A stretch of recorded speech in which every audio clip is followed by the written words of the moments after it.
Bismillahirrahmanirrahim. Assalamualaikum warahmatullahi wabarakatuh. Perkenalkan, nama saya Rafika Agus Riani, NIM 872031815529, semester 7, Prodi Pendidikan Ekonomi, Fakultas Ilmu Pendidikan, mata UTS Manajemen Keuangan, dosen pengampu yaitu Bapak Karyadi MM. Saya akan menjelaskan tentang satu analisis rasio dalam analisis finansial. Analisis rasio adalah suatu angka yang dibandingkan dengan angka lain sebagai suatu hubungan. Analisis rasio keuangan digunakan oleh dua pengguna, yakni investor dan manajemen. Investor menggunakan analisis rasio untuk melihat apakah perusahaan itu investasi yang bagus atau tidak.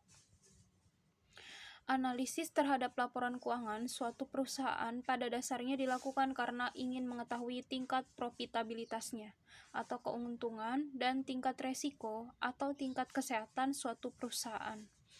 Analisis keuangan yang mencakup analisis rasio keuangan. Analisis kelemahan dan kekuatan di bidang finansial akan sangat membantu dalam menilai prestasi manajemen, masa lalu dan prospeknya di masa mendatang.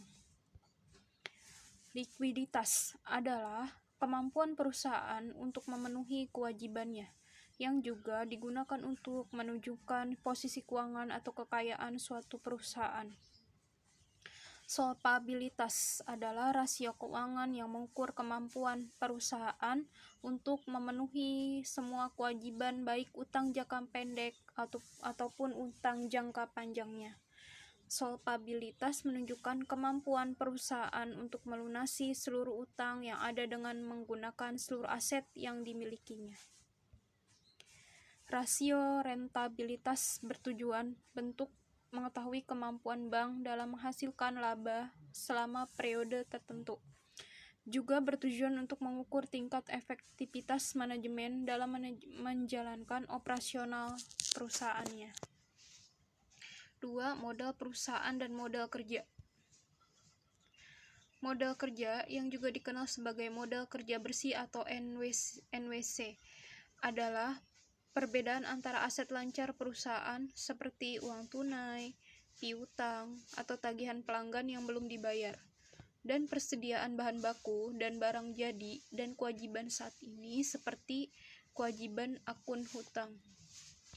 Modal aktif adalah aktiva suatu perusahaan yang terdiri atas aktiva lancar dan aktiva tetap. Contoh modal aktif adalah tanah, gedung, mesin, kas, persediaan, piutang, goodwill, hak paten, dan sebagainya. Modal pasif adalah modal yang didapat dari hasil meminjam untuk jangka pendek ataupun untuk jangka panjang. Modal pasif adalah modal yang didapat dari hasil meminjam untuk jangka pendek ataupun untuk jangka panjang. Modal pasif terbagi dalam dua kelompok, yaitu modal asing dan modal sendiri. Contohnya, modal pasif adalah modal saham, utang, wesel, dan obligasi. 3. Modal kerja. Konsep modal kerja yaitu modal yang diperlukan perusahaan untuk membiayai semua kegiatan bisnis sehingga bisnis dapat berjalan sesuai rencana sebelumnya. Bagian permanen merupakan jumlah minimal yang tersedia sehingga perusahaan bisa menjalankan dengan baik tanpa mengalami masalah keuangan.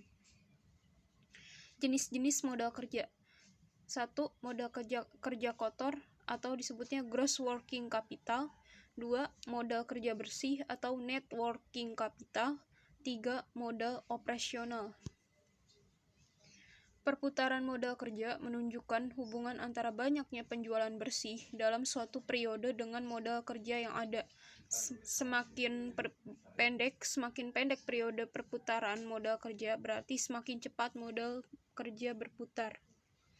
4. Sumber-sumber penawaran modal dan jenis modal. Sumber penawaran modal ditinjau dari asalnya pada dasarnya dapat dibedakan dalam sumber intern atau internal sources dan sumber extern atau external sources.